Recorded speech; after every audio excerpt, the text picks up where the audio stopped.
Hello. So this lesson is not mine. I can't take credit for it, but I did want to share it because I think it's just fabulous. There's an instructor on TikTok by the name of the Unofficial Sensei.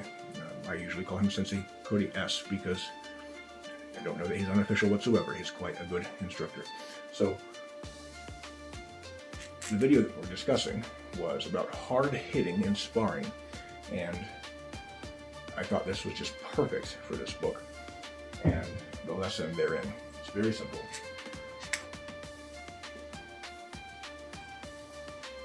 How do you shorten that line?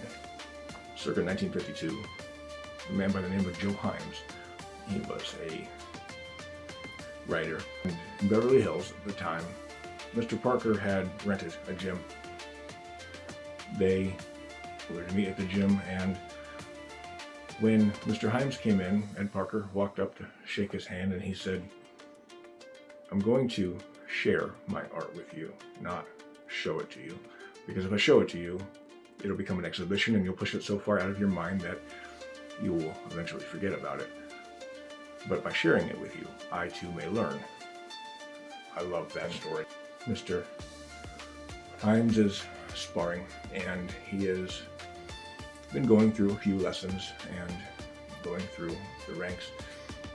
He's sparring with a gentleman who's been there longer and has been training for a significant amount of time. And he's in the middle of a sparring match. He's just getting frustrated.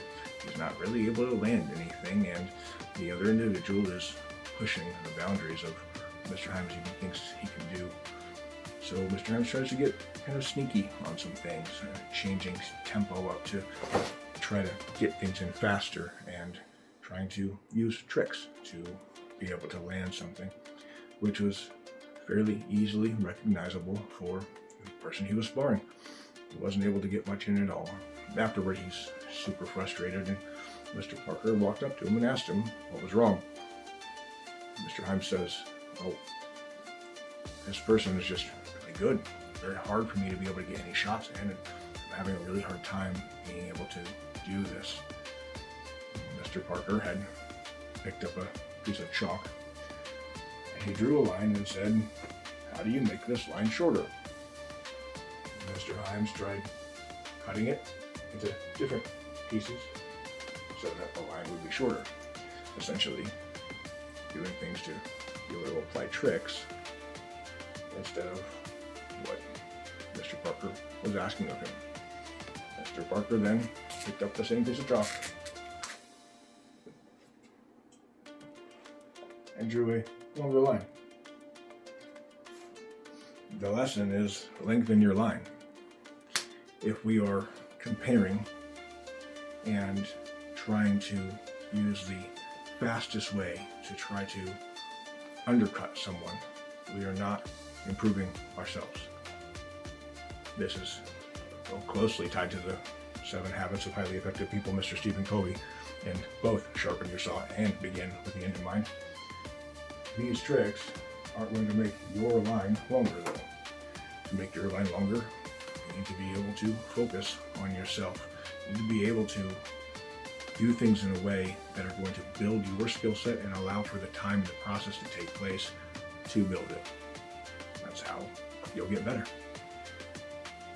There are so many wonderful lessons in that book, and I don't have it in my showcase because I don't believe that they'll actually let me attach it. There was something with the publisher, but they will let you buy it, and I don't need to make a dime off of it or any type of commission as a TikTok seller.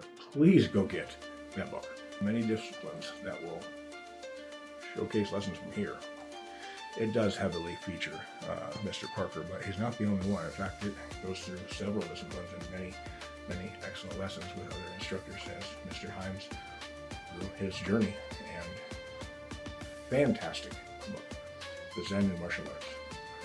As it relates to Sensei Cody there, what they were discussing was essentially hard hitting and sparring, and how there is a idea there that you have to just constantly be that heavy-handed when sparring. The comparative that I liked was that we had a little bit of a different way of doing things. In my lineage, I would say it's mostly throughout the majority of Parker's Kempo, though, in that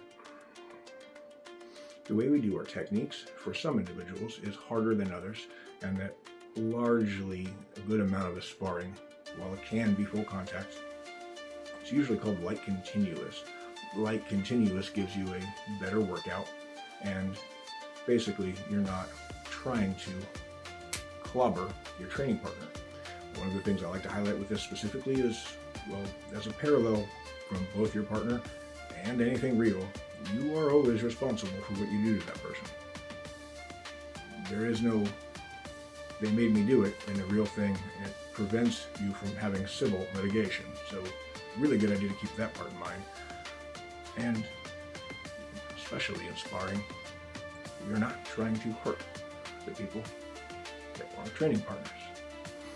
But for those who do want to have that aspect of hard training, we had a pretty cool way of doing it in our school. So as we would do the techniques, for those who wanted to, we would kind of get together and we'd just have a conversation about it before class. And oftentimes you would do it by punching in the arm, in the shoulder, so that you could gauge how hard you were looking to be hit that night.